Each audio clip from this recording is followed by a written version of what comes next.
I never thought the keys I handed over out of love would be used to run me over with betrayal. That slap didn't just leave a mark on my face, it shattered the illusion I'd been living under for 29 years. The moment my mother's hand struck my cheek because I refused to give my sister my car, I realized something devastating. I wasn't their daughter or sister. I was their emergency fund with a heartbeat. And when I walked out of that house with their credit cards in my pocket, I didn't just leave behind a family. I left behind the version of myself who believed sacrifice meant love. What followed were 47 missed calls, dozens of voicemails soaked in panic, and a truth so ugly it couldn't stay hidden. But by then, I was already gone, and I was never coming back. Before we jump back in, tell us where you're tuning in from, and if this story touches you, make sure you're subscribed, because tomorrow, I've saved something extra special for you. My name is Natalie, and I'm 29 years old. I lived, in a mid-sized town called Riverside, about an hour outside the city. It's the kind of place where everyone knows everyone, where secrets don't stay secret for long, and where family reputation means everything. My mother, Diane, has always cared deeply about what the neighbors think. My younger sister, Rachel, has always cared deeply about getting what she wants. And me? I've always cared too much about keeping everyone happy. For as long as I can remember, I've been the responsible one. The dependable one. The one who worked 2 jobs to pay off my own student loans while Diane paid for Rachel's entire college tuition because Rachel needs more support, she's sensitive. The one who fixed things when they broke, covered bills when money got tight, and never once asked for anything in return. 3 years ago, I finally saved enough to buy myself a car. Not just any car, a beautiful midnight blue sedan that I'd been dreaming about since my early 20s. I remember the day I drove it off the lot. My hands were shaking on the steering wheel, and I cried happy tears the whole way home. It was mine. Something I had earned, something no one could take credit for, something that represented years of sacrifice and hard work finally paying off. Diane's reaction? That's nice, Natalie. Maybe you can drive Rachel to her appointments now that you have a reliable car. Rachel's reaction? She ran her hand along the hood and said, "Wow, this is way nicer than I expected. You're so lucky." Lucky. As if luck had anything to do with the 60-hour work weeks and the dinners of ramen noodles so I could make my car payments on time. Still, I let it go. I always let things go. When Rachel asked to borrow my car for a date, I said yes. When Diane needed a ride to her book club meetings across town, I rearranged my schedule. When Rachel's boyfriend needed someone to pick him up from the airport at midnight, guess who got the call? But I told myself this was normal. This was what family did. You help each other. You show up. You sacrifice. Then came last month. Rachel had been dating this guy named Troy for about 8 months. He was charming in that surface-level way, nice smile, said the right things, but I always got a weird feeling around him. Something about the way he looked at Rachel's things, at our mother's jewelry, at my car whenever he visited. Like he was calculating value. One Tuesday evening, I came home from my shift at the medical office where I work as an administrator. I was exhausted, my feet ached, and all I wanted was to collapse on the couch with some tea. Instead, I walked into the kitchen and found Diane and Rachel sitting at the table with serious expressions. "Natalie, sit down," Diane said in that tone that always preceded a request I wouldn't like. I set my bag down slowly. "What's going on?" Rachel folded her hands, and I noticed her eyes were red, like she'd been crying. "Troy and I are going through something really important right now. He got a job opportunity in Cedarville, and we need to go check it out this weekend. It's a 3-day trip." I waited. "Okay. That's great for him. We need your car," Rachel said flatly. I blinked. "What?" "Your car," she repeated, as if I hadn't heard her.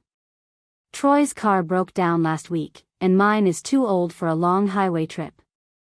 Yours is perfect, reliable, comfortable, great gas mileage. We'll take good care of it." Something twisted in my stomach. "Rachel, I need my car this weekend. I have to drive to Maplewood for a work training seminar. It's mandatory. Can't you reschedule? Diane interjected, her voice sharp with impatience. No, I can't. It's required for my position. If I miss it, I could lose my chance at the promotion I've been working toward for 2 years. Rachel's face crumpled. So you're saying your job is more important than my future with Troy? This opportunity could change our lives, Natalie. Preparing and narrating this story took us a lot of time, so if you are enjoying it, subscribe to our channel, it means a lot to us. Now back to the story. I felt the familiar pressure building, the guilt, the expectation, the weight of being the selfish one if I didn't give in. But this time, something was different. This time, I looked at my sister's entitled expression and my mother's expectant eyes, and I felt something crack inside me. Rachel, you can rent a car. Or take a bus. Or Troy can figure out his own transportation. But no, you can't have mine. I need it. The room went silent. Rachel's mouth fell open like I'd just spoken in a foreign language. Diane's face darkened. Excuse me? Diane said, her voice dangerously low. I said no, Mom. I need my car. What happened next felt like it occurred in slow motion and at lightning speed all at once. Diane stood up, her chair scraping loudly against the floor. She walked around the table toward me, and I actually thought she was going to hug me or try to reason with me. Instead, her hand flew across my face with a crack that echoed through the kitchen. The slap stunned me into complete stillness. My cheek burned. My eyes watered involuntarily. I touched my face slowly, feeling the heat radiating from my skin, and looked at my mother in disbelief. How dare you, Diane hissed, her face twisted with rage I'd never seen directed at me before. After everything we've done for you. After we raised you, fed you, gave you a home. And you can't do this one simple thing for your sister? I looked past her at Rachel, waiting, hoping, for her to say something, to tell Mom she'd gone too far, to show even a hint of concern for me. Instead, Rachel smirked. Actually smirked. Like she was satisfied to see me finally put in my place. That smirk broke something in me that could never be repaired.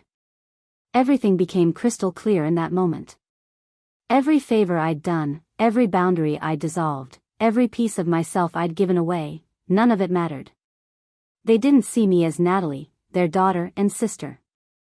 They saw me as a resource to be used. A wallet with a car attached. You know what? I said quietly, my voice shaking but steady. You're right. You did raise me. And you taught me exactly what I was worth to you. I turned and walked toward my room. Behind me, Diane shouted, Don't you walk away from me. Natalie. Get back here. But I didn't stop. I went to my room, pulled out a small duffel bag, and started packing. Clothes. Documents. Laptop. Phone charger. The essentials. Then I did something I'd never done before. Something that would change everything. I went to Diane's bedroom where she kept the household documents in her dresser. Inside were the credit cards, the ones in her name that I'd been added to as an emergency authorized user years ago when I'd helped her improve her credit score. Cards I'd never once used for myself. Cards that had my name on them legally. I took them. All 3 of them. When I walked back through the kitchen with my bag, Diane was pacing and Rachel was on her phone, probably texting Troy about the drama. Where do you think you're going? Diane demanded. I looked at her, my cheeks still throbbing. I'm leaving. You walk out that door, Natalie, and don't you dare come back. You'll have nothing. You'll be nothing without this family. I paused at the door, my hand on the knob, and turned back one last time. We'll see about that. And I walked out into the cool evening air, got into my midnight blue car, my car, and drove away from the only home I'd ever known. I didn't know what came next. But I knew one thing for absolute certain, would never let anyone slap me again, physically or emotionally, for having boundaries.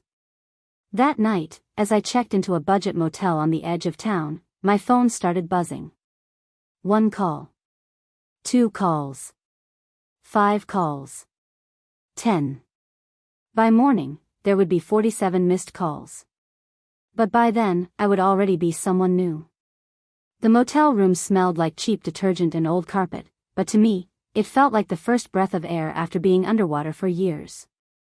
I sat on the edge of the bed, my duffel bag still unpacked beside me, and stared at my phone as it buzzed for the 15th time that night. Diane's name flashed across the screen again. I declined the call and watched as the voicemail notification appeared seconds later. I knew I should feel guilty. That's what they'd trained me to feel whenever I put myself first. But sitting there in that quiet room with the door locked and my cheek still tender from the slap, all I felt was a strange, hollow sense of relief. For the first time in my life, I was alone.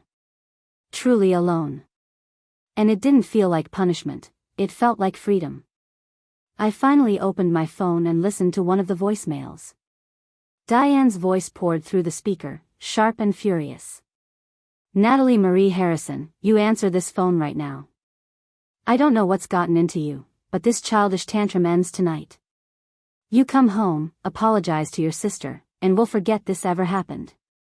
You're being dramatic and selfish, and frankly, I'm embarrassed for you. I deleted it and played the next one. This time it was Rachel. Nat, seriously? You're really going to ruin everything over a stupid car? Mom is freaking out, and Troy thinks our whole family is insane now. Just come back and stop being such a bitch about this. We'll talk it out. God, you're so exhausting. I turned my phone to silent and set it face down on the nightstand. They didn't get it. They still thought this was about the car. They thought I'd cool off, feel guilty, and crawl back like I always did. What they didn't understand was that the slap hadn't just hurt my face, it had cracked open every suppressed memory, every ignored boundary, every moment I'd smiled through my own discomfort just to keep the peace. This wasn't about the car. This was about 29 years of being taken for granted. I pulled out the 3 credit cards from my wallet and laid them on the cheap motel bedspread. The silver and blue plastic gleamed under the fluorescent light. These weren't stolen, legally, my name was on them. I was an authorized user. But morally? Taking them felt like the first time I'd ever taken anything that wasn't freely given. And you know what? I didn't feel bad about it. Not even a little. I picked up my phone one more time and sent a single text message to my mother. I'm safe. Don't contact me. I'll reach out when I'm ready. And by the way, I took the cards. Consider it back payment for the last decade of my life. I hit send before I could second guess myself. 3 seconds later, my phone exploded with incoming calls. Diane. Rachel. Diane again. A number I didn't recognize, probably Troy. Then Diane's best friend, Linda, who lived 2 houses down. I powered off my phone completely and shoved it into my bag. Let them panic. Let them wonder. Let them feel, just for one night, what it's like when the person they rely on disappears. The next morning, I woke up to sunlight streaming through the thin motel curtains. My neck was stiff from the lumpy pillow, but I felt strangely light. No alarm reminding me to drive Diane to her hair appointment. No text from Rachel asking me to pick up her prescription. No expectation hanging over my head like a storm cloud. I showered, got dressed, and sat down with my laptop at the small desk by the window. I needed a plan. I couldn't stay at the Riverside Motor Inn forever, and I needed to figure out my next steps before I turned my phone back on and faced the inevitable avalanche of guilt trips. First, I checked my bank account. I'd been careful over the years, saving when I could, even when Diane would make passive-aggressive comments about how lucky I was to have extra money while she struggled. I had about $4,000 in savings. Not a fortune, but enough to give me breathing room. Then I looked at the credit cards. The limits were high. Diane had rebuilt her credit well over the years thanks to my help. Combined, they had about $15,000 available. I wasn't planning to max them out. I wasn't cruel. But I also wasn't going to feel guilty about using what was legally available to me, especially after everything I'd given to that family with nothing in return but demands and a slap. I opened a new tab and started searching for apartments. Furnished studios. Month-to-month leases. Something far enough from Riverside that I wouldn't accidentally run into Diane at the grocery store, but close enough to the city that I could find work. That's when I found it, a small studio apartment in Brookhaven, a neighborhood about 45 minutes away. It was tiny, barely 400 square feet, but the photos showed hardwood floors, a clean kitchenette, and a window that overlooked a tree-lined street. The rent was manageable, and they had an opening starting the 1st of next month. I filled out the application right there, using my work email instead of my personal one, and paid the application fee with one of the credit cards. First purchase on my borrowed credit, a chance at a new life. By noon, I finally turned my phone back on. The notifications came flooding in like a dam had burst, 53 text messages, 22 missed calls, and 14 voicemails. I didn't read most of them. I scrolled through just enough to get the general tone. From Diane, angry. Threatening. Calling me ungrateful, irresponsible, cruel. From Rachel, whining. Claiming I'd ruined everything with Troy. Saying I was jealous of her happiness. From numbers I didn't recognize, Diane's friends, probably, telling me I should be ashamed of myself for treating my poor mother this way. And then one message stood out. It was from my Aunt Jenna, Diane's younger sister who lived 3 states away. We'd never been particularly close, but she'd always seemed kind during the few family gatherings I'd seen her at. Natalie, I don't know what happened, but your mother called me in hysterics this morning. Before you talk to her, call me first. I think there's more to this story than she's telling me. Aunt Jenna. I stared at that message for a long moment. Then I called her. She answered on the second ring. Natalie? Hi, Aunt Jenna. Her voice softened immediately. Sweetheart, are you okay? Diane said you had some kind of breakdown and ran away from home. Is that what she said? I laughed bitterly. Did she mention the part where she slapped me across the face because I wouldn't give Rachel my car? Silence. Then, quietly, she slapped you? Hard enough to leave a mark. Jenna exhaled slowly. Natalie. I'm not surprised. I wish I was, but I'm not. What do you mean? Your mother has always had a way of manipulating situations. Of making herself the victim. I've watched her do it our whole lives. And I've watched the way she treats you compared to Rachel. She paused. You've always been the strong one, the one who handles everything. Rachel's been the one who gets everything handed to her. I've wanted to say something for years, but it's not my place to interfere in how someone raises their kids. Hearing someone, anyone, validate what I'd been feeling for so long made my throat tighten with emotion. I left, Aunt Jenna. I'm not going back. Good, she said firmly. You shouldn't. And if you need anything, and I mean anything, you call me. Do you hear me? I hear you. Thank you. After we hung up, I sat there feeling something shift inside me. It wasn't just relief anymore. It was clarity. For the first time, I understood that I hadn't been crazy or dramatic or selfish. I'd been right to feel used. I'd been right to feel invisible. And I'd been right to leave. That afternoon, I drove into Brookhaven to see the apartment in person. The landlord, a middle-aged woman named Phyllis with kind eyes and a firm handshake, showed me around the space. First time renting on your own? She asked as I ran my hand along the kitchen counter. Is it that obvious? She smiled. You've got that look, scared and excited at the same time. Don't worry, honey. That's normal. Fresh starts are terrifying. But they're also where the best chapters begin. I signed the lease that day using the second credit card for the security deposit and first month's rent. As I handed over the payment, Phyllis looked at me seriously. Whatever you're running from, she said, I hope you find what you're running toward. I nodded, unable to speak past the lump in my throat. When I walked out of that building with keys to my own place, I felt tears stream down my face.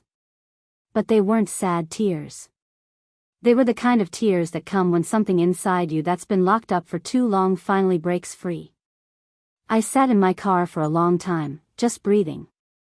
Just existing in the reality that I'd done it. I'd actually left. I'd set a boundary and stuck to it, even when it hurt, even when they tried to guilt me back. My phone buzzed again. Another call from Diane. Call number 47. I declined it, blocked the number, and drove back to the motel. The breaking point hadn't destroyed me. It had remade me. And there was no going back now. The first week in my new studio apartment felt like learning to breathe underwater. Everything was unfamiliar, the sounds of different neighbors, the way sunlight hit the windows at odd angles, even the smell of the building was foreign. But it was mine. Every morning I woke up without someone demanding something from me felt like a small victory. I'd taken a week off work, telling my supervisor I had a family emergency. Technically, it wasn't a lie. I needed time to move what little belongings I had, set up the apartment, and mentally prepare for whatever storm was coming. Because I knew Diane wouldn't let this go quietly. My phone, now with a new number that only my boss, Aunt Jenna, and a few trusted coworkers had, sat silently on my kitchen counter. The old number was still active, but I'd left that phone in a drawer, checking it only once a day to monitor the chaos I'd left behind. The messages had evolved from angry to desperate to manipulative. Diane had cycled through every tactic in her arsenal. First came the rage, "You're dead to me until you return what you stole." Then the guilt, "I'm your mother. How can you do this to me?" Then the fake concern, "Sweetheart, I'm worried about you. Let's talk this through like adults." And finally, the threats, "I'm reporting those credit cards stolen. The police will find you." Empty threats. She couldn't report them stolen when my name was legally on them. But the fact that she tried told me everything I needed to know about how far she'd go. Rachel's messages were shorter but somehow more cutting. "You're pathetic. Running away like a child. Troy says you're mentally unstable." Another one read, "Mom's blood pressure is through the roof because of you. If something happens to her, it's your fault." I read them with a strange detachment, like I was reading about someone else's life. The Natalie they were trying to guilt didn't exist anymore. She died in that kitchen the moment Diane's hand connected with her face. On day 3 in the apartment, I went shopping. Not for groceries or practical items, I'd handle those later. No, I went shopping for me. Real shopping. The kind I hadn't allowed myself in years because there was always someone else's need that came first. I walked into a boutique in downtown Brookhaven that I'd passed twice, always too intimidated to enter. The kind of place with minimal displays and price tags that made me nervous. But I walked in anyway, wearing my confidence like armor. "Can I help you find anything?" A saleswoman with a sleek blonde bob approached with a warm smile. "I need a whole new wardrobe," I said, surprising myself with how steady my voice sounded. "Professional pieces, casual pieces, everything. I'm starting over." Her smile widened. "A fresh start. I love that. Let's make you feel powerful." 2 hours later, I walked out with 6 bags filled with clothes that actually fit, that made me feel like the version of myself I'd always wanted to be. Tailored pants that hugged my waist perfectly. Blouses in colors I'd never worn because Diane always said they washed me out. A deep emerald dress that made my eyes look brighter. Jeans that weren't from the clearance rack. The total made my stomach flip, but I handed over one of the credit cards without hesitation. This was my money too. I'd earned this. Every hour I'd worked extra shifts while Rachel partied through college. Every birthday where I'd received nothing because we didn't have the budget this year, right before Rachel got a new laptop. As I loaded the bags into my car, my work phone rang. It was my colleague, Bethany, from the medical office. "Nat? Hey, I know you're on leave, but I thought you should know something weird happened today." My stomach tightened. What kind of weird? A woman came by the office asking for you. Older lady, probably in her 50s. She didn't give her name, but she told our receptionist she was your mother and that there was a family emergency. She wanted your address, your personal cell number, everything. Obviously Sarah didn't give her anything because of privacy policies, but it was intense. The woman got really aggressive when Sarah refused. Diane. Of course. She'd gone to my workplace. Bethany, thank you for telling me. If she comes back, please tell security. She's not welcome there, and there's no emergency. I'm fine. Are you okay? This sounds serious. I hesitated, then decided Bethany deserved some version of the truth. We'd worked together for 3 years, shared lunch breaks, complained about difficult patients together. I left home. It wasn't safe for me there anymore. I'm okay now, but my mother doesn't accept my boundaries. I need you to trust me on this. I do trust you. And Nat? I'm proud of you. Whatever you did to get out of there, keep doing it. After we hung up, I sat in my car for a long moment, hands gripping the steering wheel. Diane showing up at my job crossed a line I hadn't expected her to cross so quickly. She was escalating. Which meant I needed to be smarter. That evening, I did something I'd been putting off. I opened my laptop and checked the credit card statements online. I needed to know if Diane had noticed the charges yet, if she'd tried to dispute them or lock me out. What I found made my blood run cold, but not for the reason I expected. The statements showed charges I hadn't made. Recent ones. From the last 2 months, before I'd even left home. Purchases at high-end boutiques in Cedarville.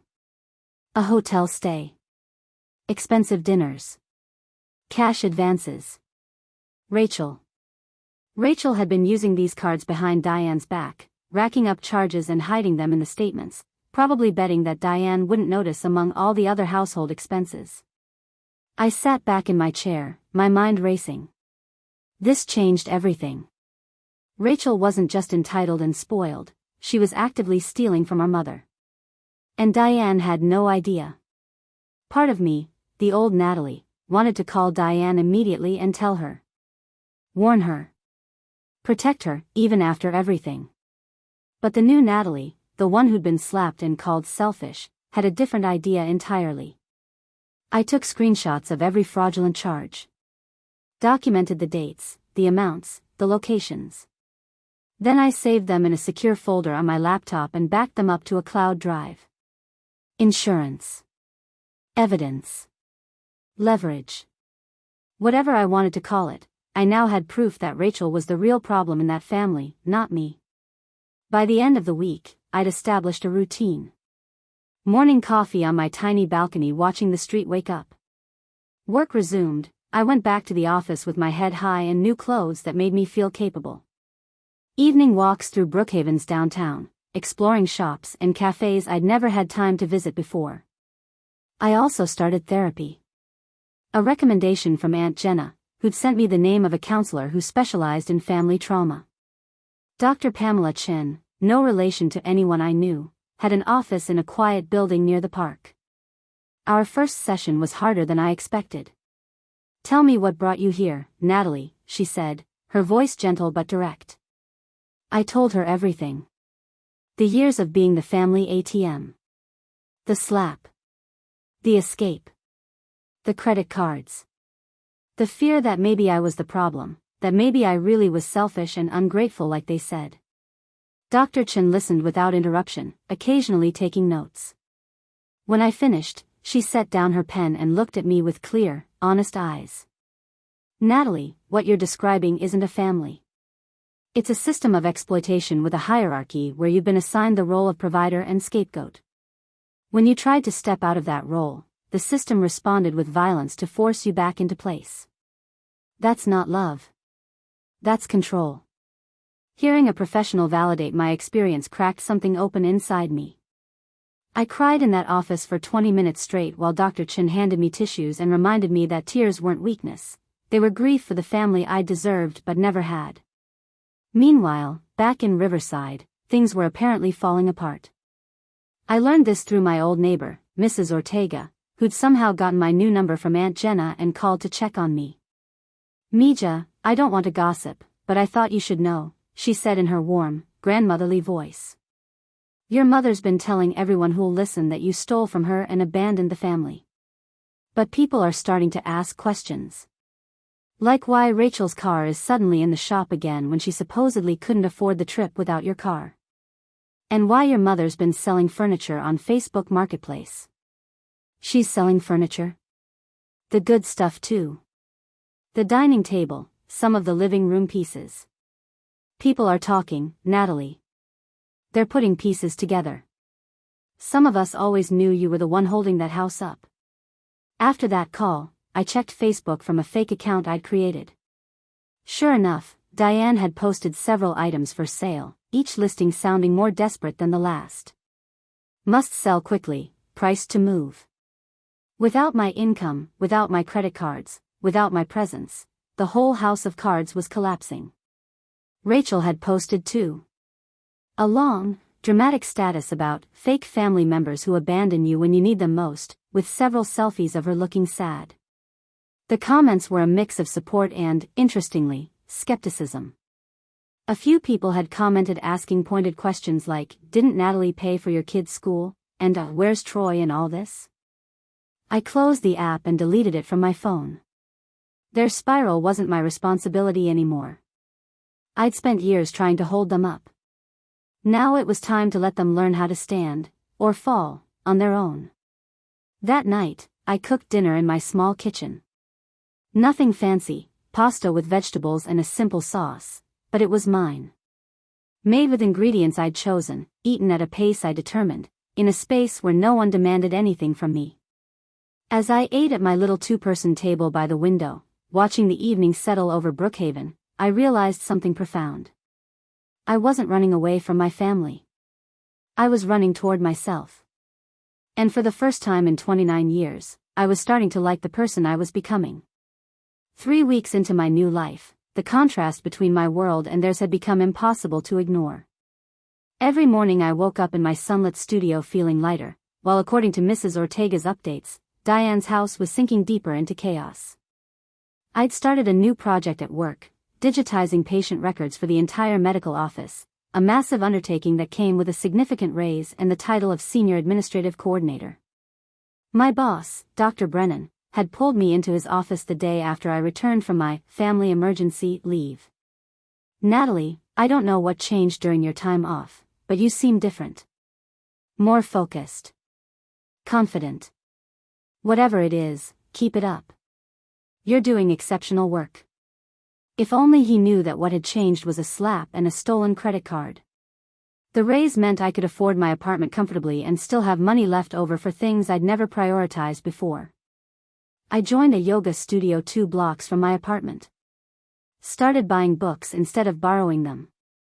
Treated myself to Sunday brunch at a cafe where they knew my name and my usual order.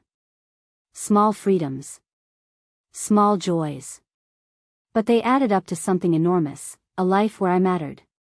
Meanwhile, the reports from Riverside painted a very different picture. Mrs. Ortega called me on a Tuesday afternoon while I was reorganizing my closet, marveling at how all my new clothes actually fit properly. "Natalie, you need to hear this," she said, her voice dropping to a conspiratorial whisper. "I was at the grocery store yesterday, and I saw Rachel. She was arguing with the cashier because her card got declined. Not once, 3 times. She had to leave a full cart of groceries there and walk out. Everyone was watching. I felt a small, guilty spark of satisfaction. What about Diane? Your mother? She's been staying inside mostly. But last week, the lawn service came and left a note on the door saying they couldn't continue without payment. The grass is getting high. The garden you used to maintain so beautifully? It's all weeds now. The whole house looks sad. Neglected. I thought about that house. The home I'd cleaned every weekend while Rachel slept in. The bills I'd paid while Diane spent money on decorative pillows and expensive candles. The garden I'd planted with my own hands, pulling weeds in the summer heat after working 8-hour shifts. Let it die. Let them see what happens when the person they took for granted disappears. There's more, Mrs. Ortega continued. Rachel and Troy broke up. Apparently he found out she'd been lying about her financial situation. He thought she came from money because of how she spent. When he realized she was broke and in debt, he left. She's been posting these pathetic things on social media about heartbreak and betrayal. The irony wasn't lost on me. Rachel, who'd smirked while I was slapped for not enabling her, was now crying about betrayal. How did you find all this out? I asked. Mija, I'm 73 years old and I've lived on this street for 40 years. People tell me everything. She paused. But there's something else. Something I think you should know. Rachel came to my door 2 days ago asking if I had your new number. She said it was an emergency, that she needed to talk to you about something important regarding your mother's health. My stomach tightened. Is Diane actually sick? I don't think so. I saw her yesterday carrying in groceries, not many, but she was moving fine. I think Rachel was lying to try to get to you. I told her I didn't have your number. Was that right? That was exactly right. Thank you, Mrs. Ortega. After we hung up, I sat on my couch feeling the familiar pull of guilt trying to drag me back. What if Diane really was sick? What if something happened and I wasn't there? But then I remembered Dr. Chen's words from our last session. They've trained you to feel responsible for their consequences. That's not love, that's manipulation. You can care about someone and still maintain boundaries that protect you. I texted Aunt Jenna instead. Have you heard from Diane recently? Rachel's apparently telling people she's sick. The response came within minutes. I talked to your mother yesterday. She's fine physically. Dramatic and playing the victim, but not sick. Don't let them bait you back, Natalie. You're doing so well. That confirmation steadied me. I wasn't abandoning a sick mother. I was protecting myself from people who'd weaponize anything, including fake illness, to manipulate me. The next day at work, something unexpected happened. I was in the break room making coffee when Bethany sat down across from me with a serious expression. That woman came back, she said quietly. Your mother. Yesterday afternoon. She waited in the parking lot for 3 hours until Sarah threatened to call the police. My hand froze mid-stir. She was waiting for me? She told Sarah she just wanted to talk to you, that there'd been a terrible misunderstanding and she needed to explain.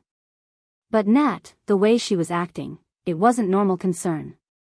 It was obsessive. Dr. Brennan's aware now. He's implementing a security protocol. If she shows up again, we're calling the police immediately. I felt violated. My workplace, my safe space, the one area of my life that had nothing to do with them, was now contaminated by Diane's desperation.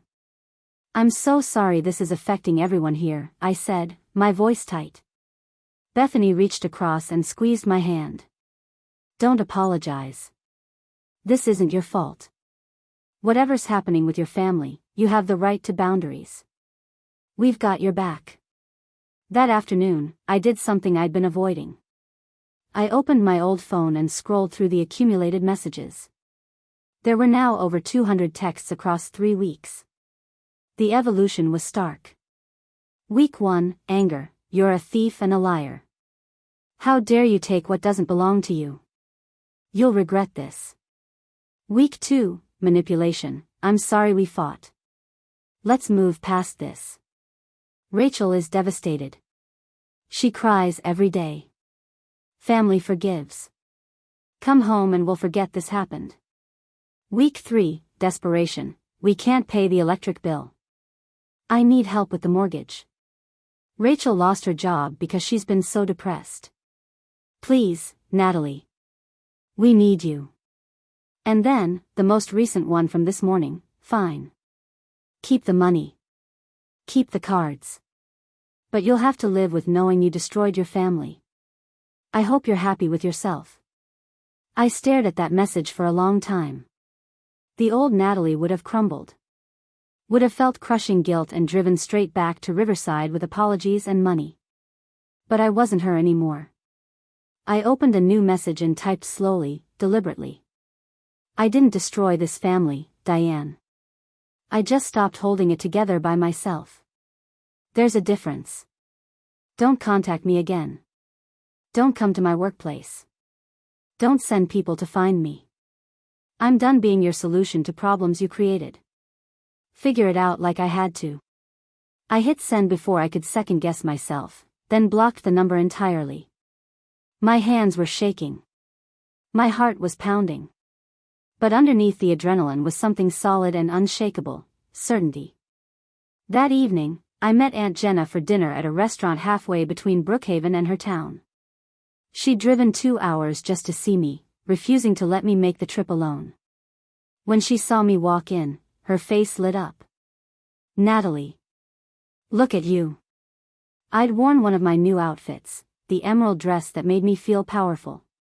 My hair was styled. I was wearing makeup. I looked like someone who had their life together because, increasingly, I did. Over pasta and wine, I told her everything. The apartment. The raise. Therapy. The credit card evidence I'd found against Rachel. Diane showing up at my work. Jenna listened, occasionally shaking her head in disgust.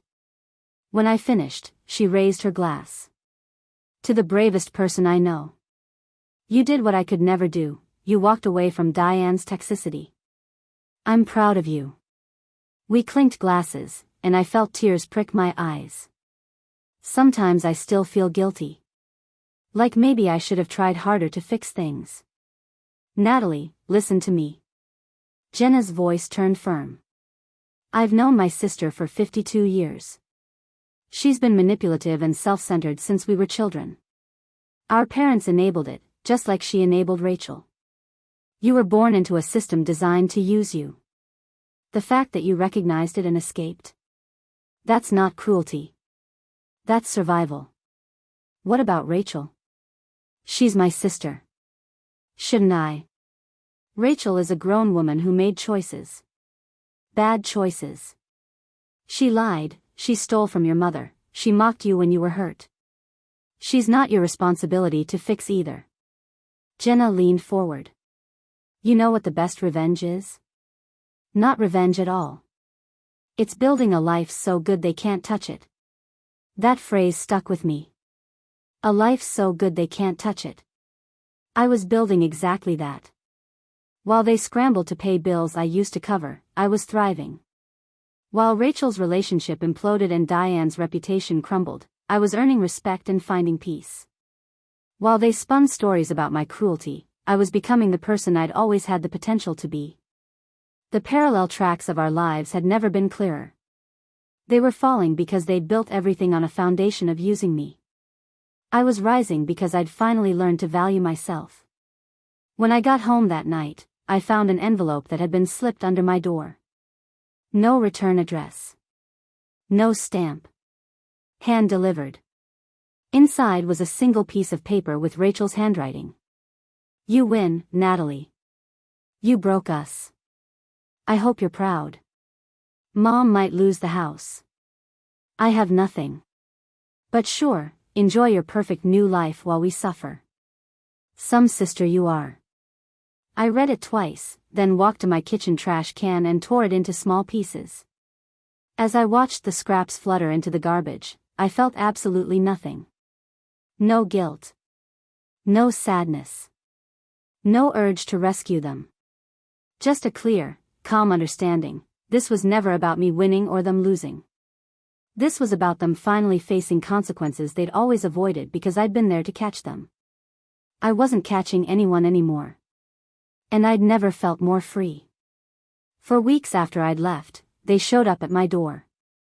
I'd just gotten home from my Saturday yoga class, still in my workout clothes, hair in a messy bun, feeling that pleasant exhaustion that comes from a good stretch session. I was planning to shower, make lunch, and spend the afternoon reading on my balcony.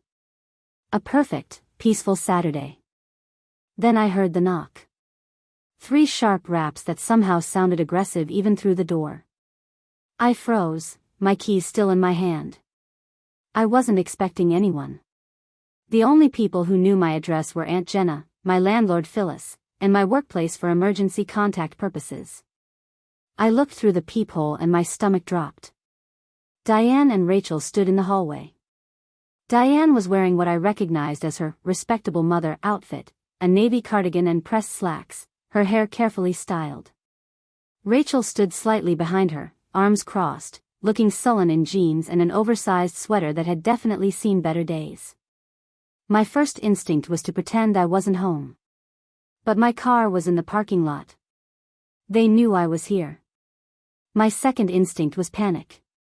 How had they found me? My third instinct, the one that surprised me most, was anger.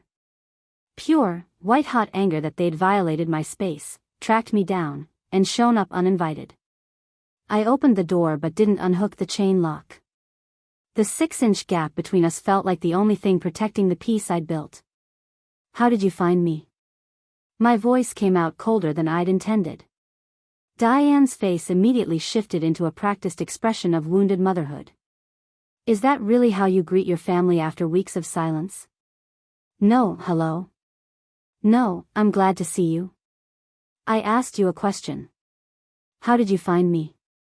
Rachel rolled her eyes. It wasn't that hard, Natalie. We followed you from your work yesterday. You're not as clever as you think you are. They'd been stalking me. Watching my workplace. Following my car. The violation of it made my skin crawl. You need to leave, I said firmly. Right now. Natalie, please. Diane's voice turned soft, pleading. We just want to talk. 5 minutes. That's all I'm asking. Don't you think you owe us that much? There it was. The guilt trip. The suggestion that I owed them something after everything I'd already given. I don't owe you anything, I said. And I asked you to leave. Diane's sweet expression cracked slightly. We drove all this way. The least you can do is let us inside and have a civil conversation. We're your family, Natalie. This has gone on long enough. What's gone on long enough is you treating me like an ATM instead of a daughter. Rachel scoffed. God, you're still playing the victim? We came here to make things right, and you can't even be mature enough to talk to us? Make things right? I almost laughed. Is that what this is? Because from where I'm standing, this looks like you've run out of money and need me to solve your problems again. Diane's face flushed. That is not fair. Yes, things have been difficult since you left, but that's not why we're here. We're here because we love you and we want our family back together. You love me? The words tasted bitter. You slapped me, Diane. You hit me across the face because I said no. That's not love. I made a mistake. Diane's voice rose, the careful facade slipping. I was stressed, you were being difficult, and I reacted badly. I'm sorry, okay? I'm sorry. Now can we please come inside and talk about this like adults? I noticed she didn't actually sound sorry. She sounded frustrated that the apology wasn't working like a magic key to unlock my door. No, I said simply. You can't come in. And we're not going to talk about this. I've moved on with my life. You need to do the same. Rachel pushed forward, her face twisted with anger. Moved on? You mean stole our credit cards and abandoned us? That's called theft, Natalie. We could press charges. Those cards have my name on them legally. I'm an authorized user. You have no grounds for charges and you know it. I kept my voice steady. But speaking of theft, Rachel, do you want to tell Diane about the charges you've been making? The boutiques in Cedarville? The hotel stays? The cash advances? Rachel's face went white. Diane turned to look at her daughter, confusion crossing her features. What is she talking about? Diane asked. Nothing, Rachel said quickly. She's making things up to deflect from what she did. I have screenshots, I said calmly. Dates, amounts, locations. All charges made before I ever left home. Rachel's been using those cards behind your back for months, Diane. Why do you think the balances were so high? Diane stared at Rachel, who'd gone from pale to red. Rachel? Is this true? It was just a few times, Mom. And I was going to pay it back, but then Natalie took the cards and... Don't. Diane's voice was sharp. Don't blame your sister for your choices. For a moment, I almost felt a flicker of something like hope. Maybe Diane was finally seeing Rachel clearly. Maybe this would be the moment she realized I'd been telling the truth all along. But then Diane turned back to me, and her expression hardened. This is exactly what I'm talking about, she said. Look what you've done. You've turned us against each other. You've created all this conflict and drama instead of just coming home and working things out like family should. And just like that, the hope died. Even caught in her own lie, Rachel wasn't the problem. I was still the villain for exposing it. You're unbelievable, I said quietly. Both of you. I show you proof that Rachel stole from you, and somehow I'm still the bad guy. We're a family, Diane insisted. Family means forgiving each other and moving forward together. Not running away and hiding like a coward. The word coward struck something in me. All the therapy sessions, all the work I'd done to build boundaries and self-respect, all the strength it had taken to leave, and she called me a coward. You want to know what a coward is? I said, my voice shaking but strong. A coward is someone who hits their child and then refuses to take responsibility for it. A coward is someone who enables their other daughter's lies and theft because it's easier than holding her accountable. A coward is someone who drives an hour to manipulate and guilt-trip instead of looking in the mirror and asking why their daughter left in the first place. Diane's mouth opened and closed like a fish. Rachel looked furious. We came here to reconcile, Diane finally said, her voice trembling with what she probably thought looked like hurt but read as rage. We came here offering forgiveness and a chance to make this right. And you're throwing it back in our faces with insults and accusations. You came here because you need money, I corrected. You came here because without me, you can't keep up with the bills or maintain the lifestyle you're used to. You came here because you finally realized I wasn't just convenient, I was essential. And now that I'm gone, everything's falling apart. That's not true. Rachel shouted. We're fine without you. Mom and I are doing perfectly fine. Really? Is that why you're wearing the same sweater you've had for 3 years? Why Diane is selling furniture? Why Mrs. Ortega told me your card got declined at the grocery store? I paused. You're not fine. And that's not my problem anymore. Diane's carefully constructed mask finally shattered completely. Her face twisted with genuine anger, the kind I'd seen glimpses of but never directed at me with such intensity. You ungrateful, selfish, after everything I sacrificed to raise you, this is how you repay me? By abandoning your family when we need you most? You're going to regret this, Natalie. When you're alone with no one who cares about you, you're going to wish you had family to fall back on. I'd rather be alone than be used, I said quietly. And for the record, I'm not alone.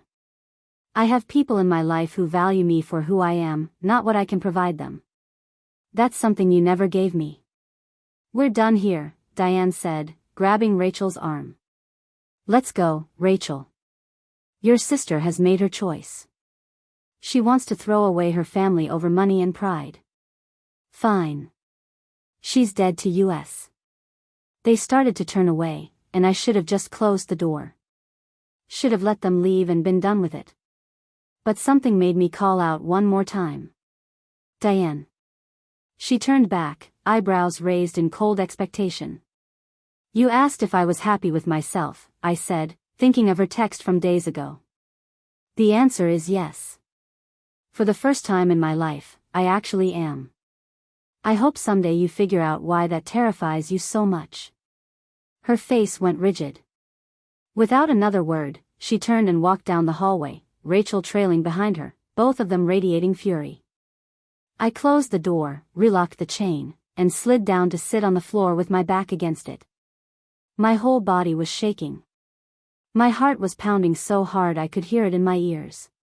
But underneath the adrenaline and fear and leftover anger was something else. Relief.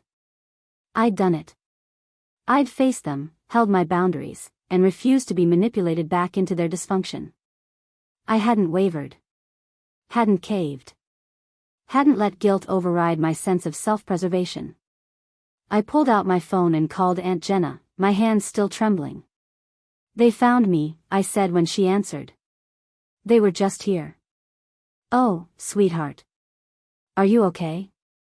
Do you need me to come over?" "No, I'm okay." I told them to leave. I didn't let them in. I stood my ground. Saying it out loud made it feel real. "Jenna, I actually did it." "Of course you did." Her voice was warm with pride. "Because you're stronger than they ever gave you credit for." "Did they leave?" "Yes. But they followed me from work yesterday. They've been watching me." "That's stalking, Natalie. You might want to consider a restraining order." The thought hadn't occurred to me, but she was right. They'd crossed a serious line. "I'll think about it," I said. "Right now I just need to process everything."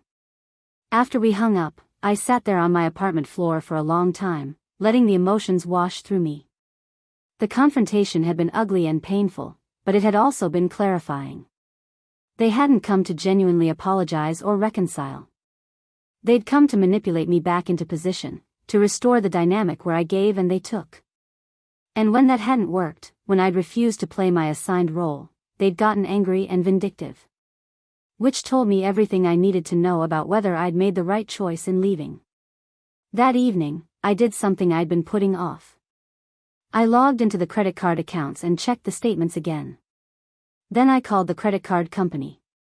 "I'm an authorized user on these accounts," I told the representative.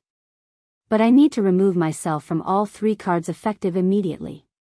The primary account holder and I are no longer in contact, and I want to ensure there are no future complications." The process took 20 minutes. By the end of the call, my name was removed from all 3 accounts. No more access. No more legal connection to Diane's finances. It felt like cutting the last rope tethering me to a sinking ship. As I sat on my balcony that night, wrapped in a blanket and watching the stars, I thought about Diane's parting words, "You're dead to us." She'd meant it as a threat, as punishment for my disobedience. But all I felt was free. The week following their ambush at my apartment, I moved through my life with a new kind of vigilance. I checked over my shoulder in parking lots. Varied my route home from work. Asked Phyllis to not confirm to anyone whether I lived in the building. I hated feeling hunted in the life I'd worked so hard to build, but I wasn't going to be caught off guard again. Dr. Chen helped me process the confrontation in our next session. "They showed up because the old tactics weren't working," she explained. "When people lose control over someone they've manipulated, they often escalate. The fact that you held your boundary in person, face to face, is significant progress, Natalie." It didn't feel like progress. It felt terrifying. Courage isn't the absence of fear. It's acting according to your values despite the fear. You did that. She leaned forward slightly. "How do you feel now, a week later?" I thought about it carefully. Honestly? Lighter. Like I passed some kind of test I didn't know I was taking. They threw everything at me, guilt, anger, fake apologies, threats, and none of it worked. I didn't break. "You didn't break," she repeated, letting the words settle between us. "Remember that." Work became my sanctuary again once I knew Diane hadn't returned. Dr. Brennan had indeed implemented new security measures, and the reception staff had photos of both Diane and Rachel with instructions to call security immediately if they appeared. It felt extreme and necessary in equal measure. My promotion project was going exceptionally well. The digital record system I designed was actually improving patient care. Doctors could access files faster, scheduling became more efficient, and we'd reduced errors significantly. Dr. Brennan mentioned it in the staff meeting, praising my innovation and dedication in front of everyone. Bethany cornered me afterward in the supply room. Okay, I have to ask. What happened to you? And I mean that in the best way possible. You've always been good at your job, but lately you're like a different person. Confident. Assertive. You even dress differently. I smiled, thinking about the old Natalie who'd worn clearance rack clothes and apologized for taking up space. I left a bad situation. Turns out when you're not constantly being drained by people who don't value you, you have energy for yourself. Family? She asked gently. I nodded. Family. Well, whoever they were idiots to lose you. That afternoon, something happened that shifted everything. I was filing paperwork when my personal phone rang, a number I didn't recognize, but local to Brookhaven. Normally I'd let it go to voicemail, but something made me answer. Is this Natalie Harrison? A woman's voice, professional and unfamiliar. Yes, who's calling? My name is Patricia Donnelly. I'm a reporter with the Riverside Community Chronicle.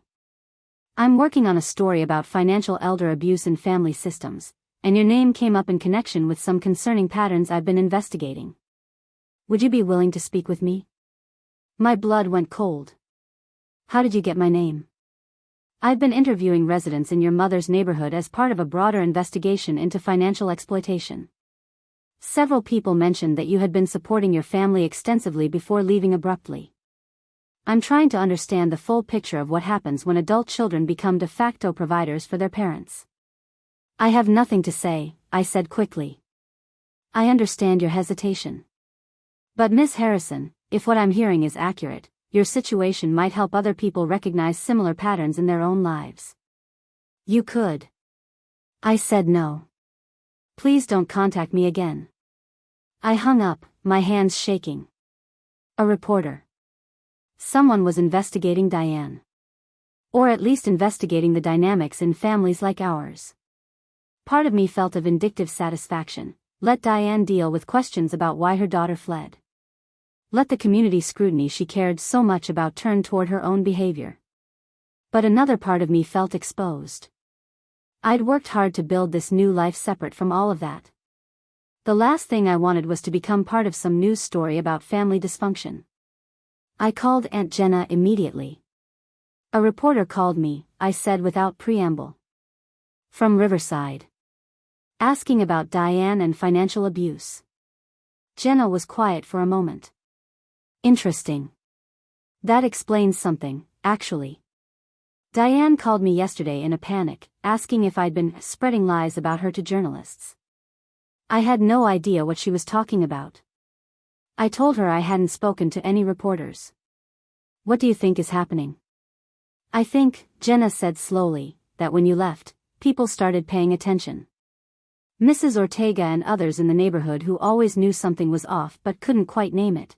Now they have language for it. Financial abuse. Exploitation.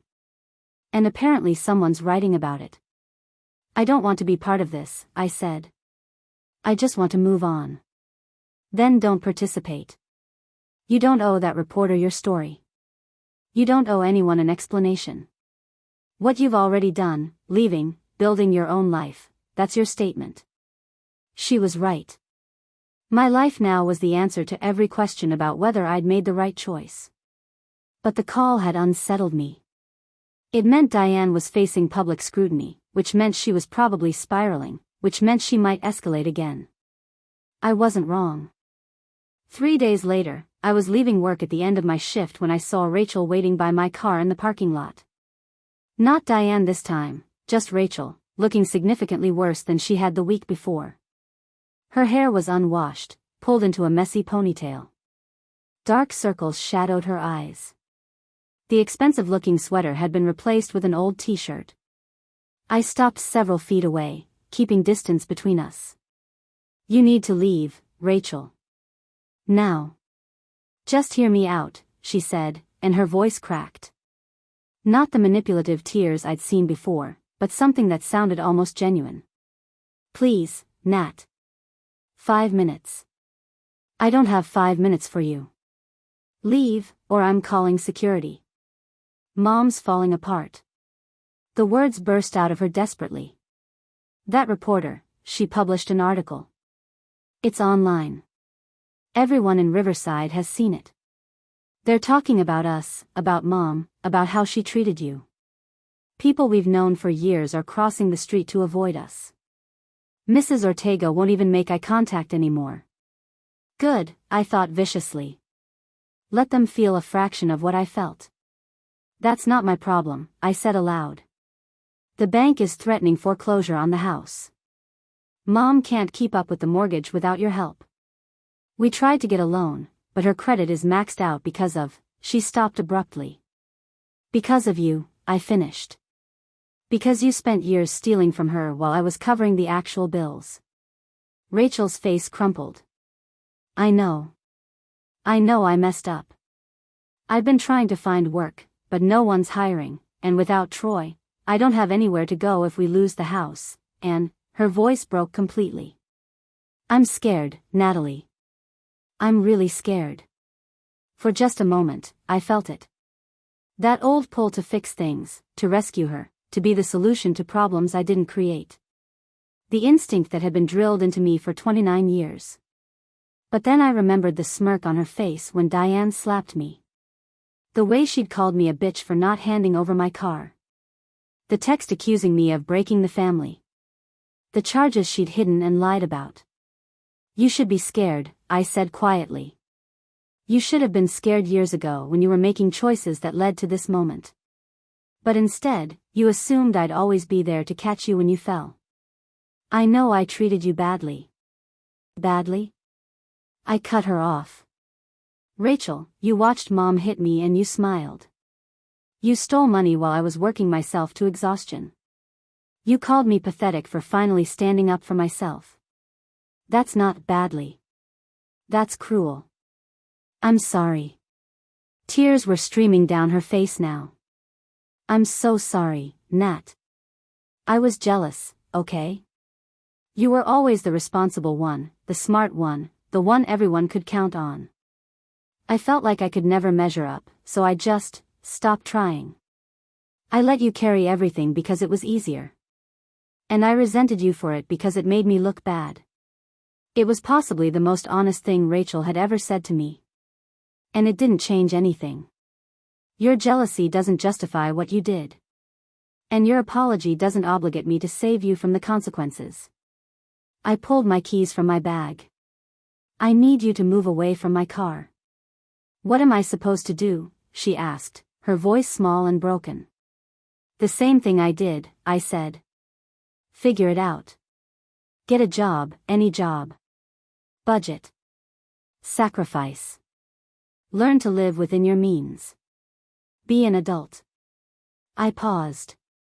You know, all the things I was doing while you were spending stolen money on jewelry and salon visits. I can't do this alone. I'm not like you. You're exactly like me, Rachel. The only difference is I didn't have anyone to fall back on when things got hard, so I had to become strong. You've always had someone, me, so you never developed the skills. Now you have to learn them. I walked past her to my car door. She didn't try to stop me physically, just stood there crying. If you really want to make things right, I said, pausing with my hand on the door handle, stop asking me to save you and start saving yourself. Get honest with Diane about the money you stole. Pay it back somehow. Take responsibility. That's what adults do. Mom will never forgive me if she knows the full extent of what I did. Then I guess you'll understand what it feels like to be cut off by family. I got into my car. Don't come here again, Rachel. Don't call. Don't show up. We're done. I drove away without looking back, even though I could see her in the rearview mirror, collapsed against a nearby car, sobbing. My hands were steady on the wheel. My breathing was even. The guilt I'd expected to feel never came. That evening, I did something I'd been avoiding. I looked up the article Patricia Donnelly had published. It took only a quick search to find it in the Riverside Community Chronicles online edition. The Invisible Exploitation: When Adult Children Become Family ATMs. The article didn't name me specifically, thank God. But it told a story that was unmistakably about my family. Interviews with neighbors. Anonymous quotes about a daughter who paid for everything and a family that fell apart when she left. A brief mention of a mother who became irate when asked about her daughter's whereabouts. The comments section was split. Some people defended Diane, saying family should stick together no matter what. But more, many more, shared their own stories of being exploited by relatives, of giving until there was nothing left, of finally breaking free. One comment stood out: my sister was like this. Gave everything to our parents who never appreciated it. When she finally left, they called her selfish. 5 years later, she's thriving and they're still blaming her for their problems. Good for this woman in the story. Sometimes the only way to save yourself is to walk away. I closed my laptop and sat in the quiet of my apartment. Outside, Brookhaven was settling into evening, lights coming on in windows, people coming home from work, the normal rhythm of life continuing. Somewhere in Riverside, Diane was dealing with foreclosure threats and neighborhood judgment. Rachel was facing the reality of her own choices without anyone to bail her out. They were probably blaming me for all of it, spinning narratives where I was the villain who destroyed everything. And you know what? I didn't care anymore.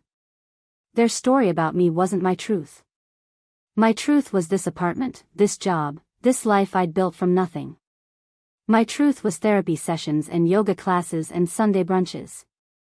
My truth was people like Bethany and Dr. Brennan and Aunt Jenna who valued me for who I was, not what I could provide. Let them spin their stories. Let them blame me. Let them learn what life looks like when you have to face your own consequences. I was done being their scapegoat. Done being their ATM, done being invisible. I was finally, fully visible to the only person who mattered, myself. And that was the greatest freedom of all. 2 months had passed since Rachel's parking lot breakdown, and I'd heard nothing from either of them. The silence felt like a gift I gave myself every single day. My life had settled into a rhythm that felt almost surreal in its normalcy: work, yoga, therapy, weekend brunches with Aunt Jenna when she could visit, and quiet evenings on my balcony with a book and tea. I'd stopped checking the old phone entirely.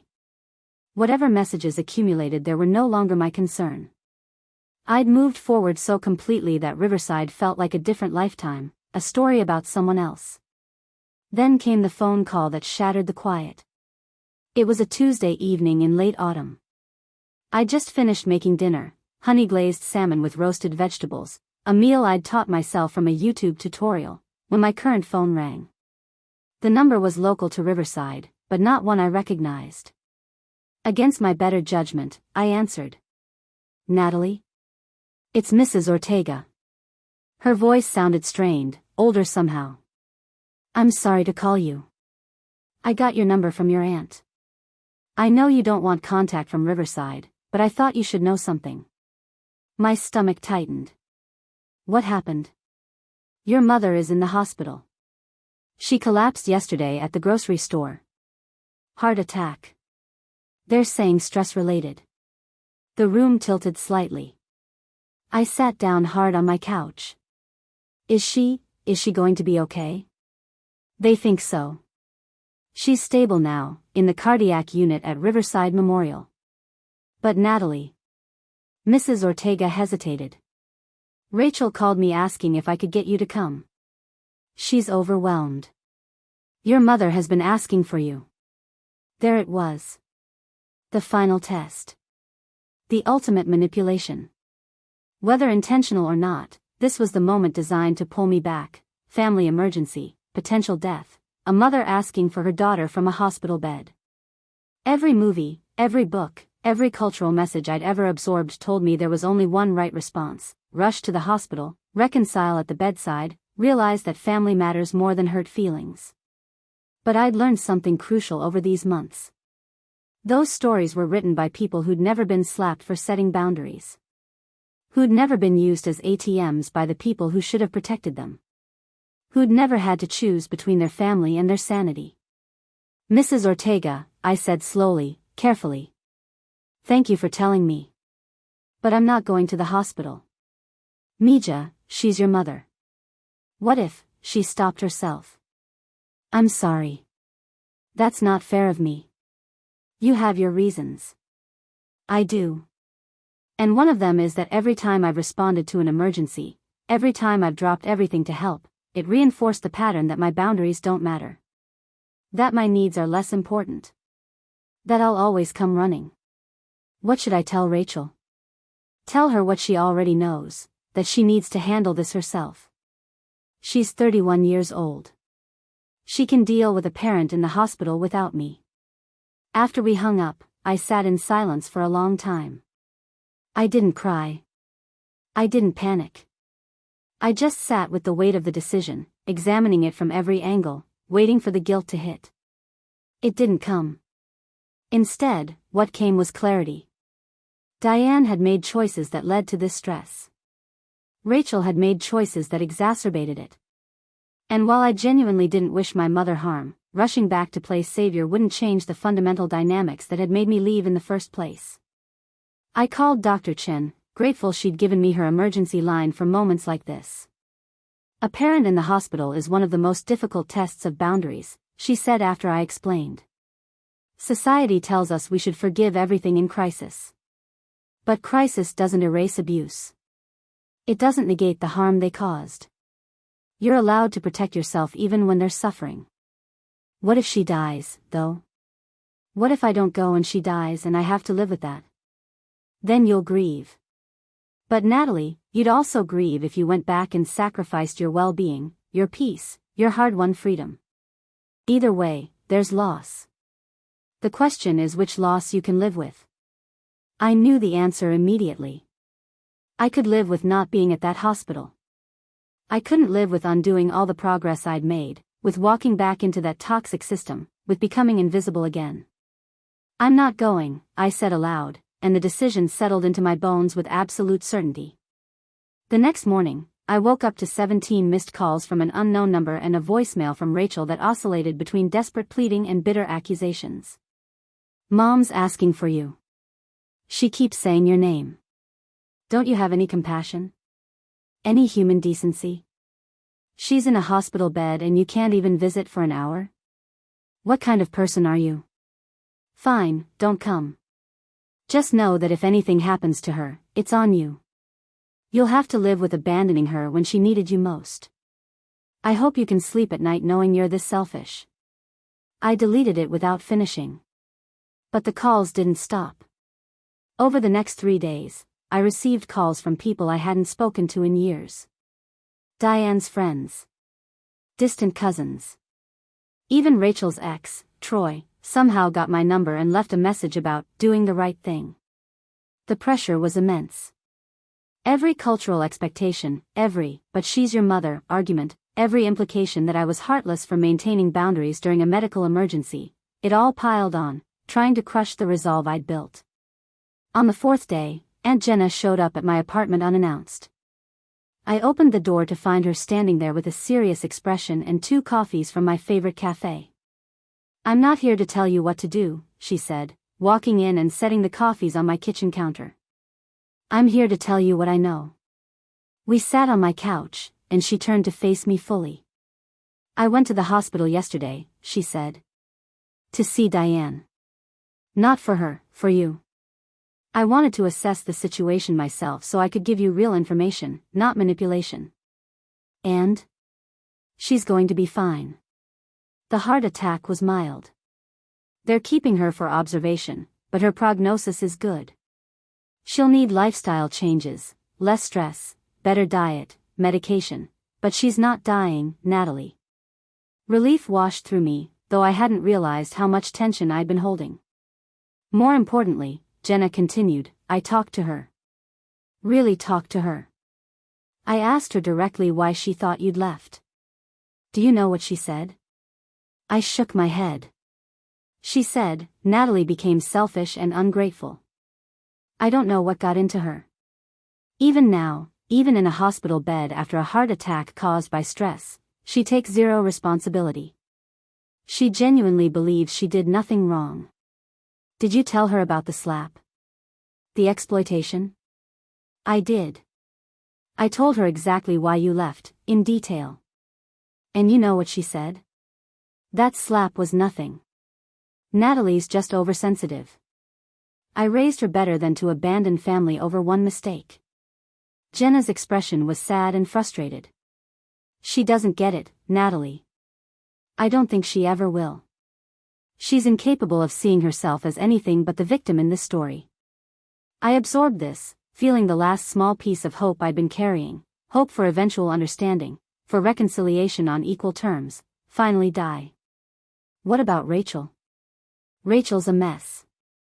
She's staying at the hospital most of the time because she has nowhere else to go. The house went into foreclosure last week. She's been sleeping on a friend's couch when she's not at the hospital. Jenna paused. She asked me to beg you to come back. Said if you came back, you could fix everything. The house, Mom's health, her situation, all of it. So even now, I'm supposed to be the solution. Even now, Jenna confirmed. And that's why I'm here. To tell you that you're making the right choice by staying away. They haven't changed. They haven't learned.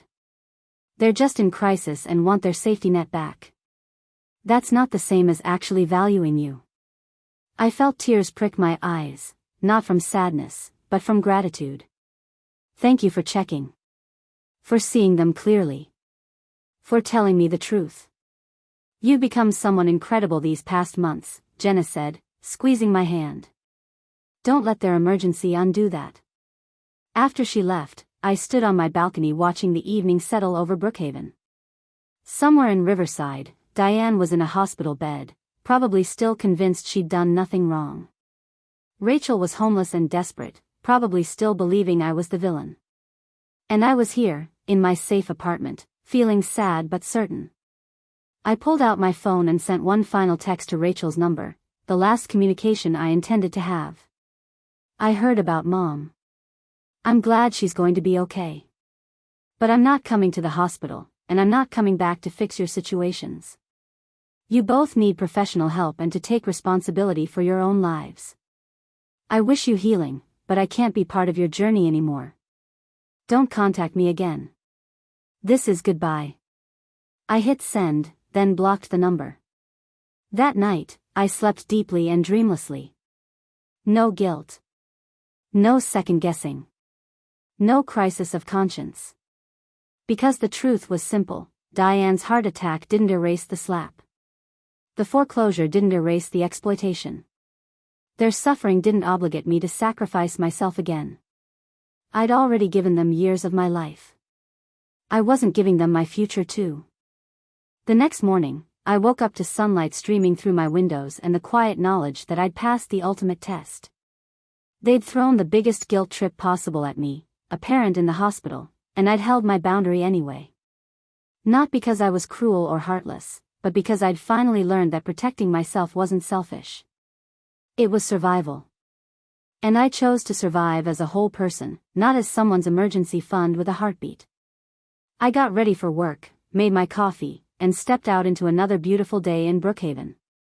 The phone calls from Riverside had stopped. The pressure had lifted. The final attempt to pull me back had failed. I was free. Completely, utterly, permanently free. And it felt like finally coming home to myself. 6 months after Diane's heart attack, my life had transformed so completely that sometimes I barely recognized myself in the mirror. Not physically, though I'd started styling my hair differently and wearing colors that made me feel confident, but in the way I carried myself. There was a lightness now, a certainty in my movements that came from knowing I'd survived the worst they could throw at me and come out stronger. Spring had arrived in Brookhaven, painting the streets with flowering trees and filling the air with the scent of fresh beginnings. My studio apartment, once just a refuge, had become a real home. I'd painted an accent wall a deep teal, hung artwork I'd chosen myself, and filled the space with plants that thrived under my care. Every corner reflected choices I'd made for me, not compromises for someone else's comfort. Work had become more than just a job. Dr. Brennan had promoted me again, this time to Director of Operations. I was overseeing a team of 5 people, implementing systems that improved the entire practice, and making decisions that actually mattered. The woman who'd once apologized for taking up space was now running meetings and advocating for her team's needs without hesitation. "You've really come into your own," Bethany said one afternoon over lunch in the break room. "I mean, you were always competent, but now you're like, formidable. In the best way." I smiled, thinking about how that word would have terrified the old Natalie. Now it felt like a compliment. Turns out when you're not constantly being undermined, you can actually discover what you're capable of. "Still no contact from your family?" she asked carefully. We'd become close enough that she knew the broad strokes of my story. "Not in months. I think they finally accepted that I'm not coming back." I paused, considering. Or they've found someone else to exploit. Either way, it's not my problem anymore. That was the truth, strange as it felt to say. I'd stopped monitoring the old phone entirely. Whatever happened in Riverside, whether Diane recovered fully, whether Rachel got her life together, whether they'd lost the house or found some solution, none of it touched me anymore. I'd grieved the family I'd wanted, accepted the reality of the family I'd had, and moved forward. Dr. Chen and I had transitioned from weekly therapy to monthly check-ins. Our last session had focused on something unexpected, my capacity for joy. "You smile more," she'd observed. "Real smiles, not the people-pleasing ones you used to give. You laugh easily. You talk about your life with enthusiasm instead of exhaustion. Do you notice that shift?" I had. Joy had become a regular visitor instead of a rare guest.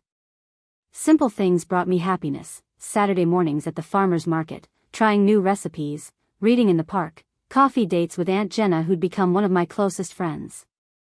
I'd even started dating casually, nothing serious yet, but the fact that I felt ready to let someone new into my life spoke volumes. One Saturday in mid-April, I was at that farmer's market, examining heirloom tomatoes and chatting with the vendor about the best way to roast them, when I heard a voice behind me.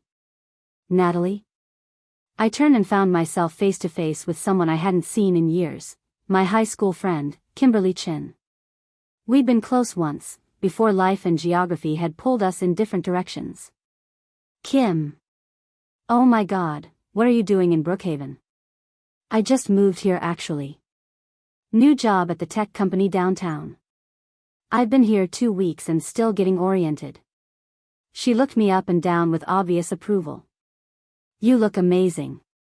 Like, genuinely thriving. What's your secret?" We exchanged numbers and made plans for coffee the following week. As I walked away, I realized that was the first time I'd run into someone from my past and felt zero shame about my choices. No need to explain or defend myself. Just genuine happiness at reconnecting. The coffee date with Kim turned into a 3-hour conversation where I told her everything. She listened with wide eyes, occasionally interjecting with supportive curses directed at my family, and by the end she was shaking her head in amazement. "I always thought your family was so perfect," she said. "Your mom seemed so put together at school events. Rachel always had the newest everything. I had no idea you were funding all of that." "That's the thing about dysfunction," I said. "It often looks polished from the outside. People only see what families want them to see." "And now? Do you ever regret leaving?" I considered the question seriously, giving it the weight it deserved. "Not once. Not even when it was hard, not even when they were in crisis, not even when everyone was telling me I was wrong. The only thing I regret is not leaving sooner." Kim reached across the table and squeezed my hand. "You're like a whole different person." "Actually, no. You're like the person you were always supposed to be before they tried to shrink you down to fit their needs." That phrase stayed with me for days. The person I was always supposed to be. That spring, I did something I'd been considering for months. I signed up for a weekend workshop on financial planning and boundaries. It was held at a community center 2 hours away, led by a woman named Dr. Simone Brooks who'd written books about family financial abuse. The room was filled with people, mostly women, but some men too, who had stories eerily similar to mine. Adult children who'd been designated as family saviors. People who'd sacrificed their own futures to fund parents' or siblings' poor choices. Individuals who'd been made to feel selfish for finally saying no. During one breakout session, we were asked to share what we'd learned from our experiences. When my turn came, I stood and spoke clearly to the group. I learned that love without respect isn't actually love, it's exploitation with emotional manipulation attached. I learned that you can't save people who won't save themselves, and trying will only drown you. I learned that the people who call you selfish for having boundaries are usually the ones who benefited most from you having none. I paused, feeling emotion rise in my throat. And I learned that walking away from toxicity isn't abandonment. It's the most profound act of self-love possible. The room erupted in applause. Afterward, 3 different women approached me asking how I'd found the courage to leave. I gave each of them the same answer Dr. Chen had given me: you don't find courage. You act despite being terrified, and courage is what you call it afterward. One woman, probably in her 50s with kind eyes and tired shoulders, asked me quietly, do the guilt and doubt ever completely go away? I thought about it honestly. The doubt does, eventually. You live your new life long enough that you stop questioning whether you made the right choice, you just know you did. The guilt gets quieter, but it still visits sometimes. The difference is, now I recognize it for what it is, old programming trying to pull me back into an unhealthy pattern. I acknowledge it and then I choose differently anyway. She nodded, tears in her eyes. Thank you. I needed to hear that from someone on the other side. On the other side. That's what I was now. Not in the middle of the crisis, not freshly escaped and still processing, but genuinely on the other side. Healed enough to help others. Strong enough to speak my truth without shame. The drive back to Brookhaven that evening gave me time to reflect on the journey. It had been just over 8 months since that slap in the kitchen. 8 months since I'd walked out with their credit cards and my dignity. 8 months of learning who I was without their demands defining me. In that time, I'd built a career I was proud of, friendships based on mutual respect, a home that reflected my taste, and most importantly, a relationship with myself that was no longer based on how useful I could be to others. I thought about Diane and Rachel occasionally, but without the sharp pain or guilt that used to accompany those thoughts. I hoped, genuinely, that they'd found ways to help themselves. That maybe the crisis had forced them to grow and change. But whether they had or hadn't was no longer my responsibility to know or fix. My phone rang as I pulled into my parking spot. Aunt Jenna. Hey, you, I answered. Perfect timing, I just got home. How was the workshop? Incredible. Emotional but healing. I'll tell you all about it when you visit next month. Actually, that's why I'm calling. Her voice had a strange tone. I got a call from Diane today. My stomach clenched slightly, that old reflex. And? She asked if I thought you'd ever speak to her again. She said she's been going to therapy, court-ordered, apparently. Something about the credit card situation escalated legally, though it got resolved. Anyway, her therapist has been making her examine her behavior. She said she's starting to understand why you left. Starting to understand, I repeated. After 8 months in court-ordered therapy. I told her I'd mention it to you but that I wouldn't pressure you either way. So I'm mentioning it, but Natalie, you don't owe her anything. Not a conversation, not forgiveness, not even acknowledgement. Whatever you choose, I support you. I sat in my car, engine off, thinking about this information. A year ago, even 6 months ago, the news that Diane might be getting help and showing signs of understanding would have filled me with hope. Would have made me want to reach out, to test whether reconciliation was possible. But now? Now I felt only a calm neutrality. Thank you for telling me, I said. But I'm not interested in reconnecting. Maybe she is changing, I genuinely hope she is, for her own sake. But I've built a life that works without her in it. I don't need her apology or understanding to move forward. I already have. I thought that might be your answer, Jenna said warmly. And I think it's the healthy one. You've done the work to heal. You don't need to go backward to prove anything to anyone. After we hung up, I walked up to my apartment, unlocked the door, and stepped into the space I'd created. The teal wall glowed in the evening light. My plants stretched toward the windows. The kitchen smelled faintly of the lemon candle I'd been burning that morning. This was my life now. Not perfect, not without challenges, but entirely, authentically mine. I thought about that woman in the workshop who'd asked if the guilt ever went away completely. I wanted to tell her one more thing: guilt might visit occasionally, but it doesn't get to move back in and redecorate. You get to choose what you let into your space, literally and metaphorically. I'd chosen peace over chaos. Self-respect over obligation. Freedom over familiar dysfunction. And that choice, made every single day in 1,000 small ways, was building a life so solid that nothing from my past could shake its foundation. I made myself dinner, a recipe I'd been wanting to try, pan-seared scallops with a butter sauce, and ate it slowly at my table by the window. Below, Brookhaven was alive with people living their lives, pursuing their happiness, making their choices. And I was one of them now. Not someone's daughter or sister or wallet. Just Natalie. Finally, fully, unapologetically myself. The slap that had broken me open had also set me free. The credit cards I'd taken, my small act of rebellion, had given me breathing room to rebuild. The 47 calls I'd ignored had taught me that other people's panic wasn't my emergency. Every boundary I'd set had been a brick in the foundation of this new life. And standing here now, looking at what I'd built from nothing but determination and self-respect, I knew something with absolute certainty. I would never go back to being small. Never again apologize for taking up space. Never again sacrifice myself on the altar of someone else's convenience. They'd slapped the hand that fed them, expecting me to keep feeding them anyway. Instead, I'd learned to feed myself. To nourish my own dreams, tend my own garden, build my own home. And that was the greatest revenge, not revenge at all, but a life so full and rich and mine that their opinion of it didn't matter anymore. I raised my glass of wine to my reflection in the window, to the woman I'd become, to the journey that had forged her, to the future that stretched ahead bright with possibility. To freedom, I whispered.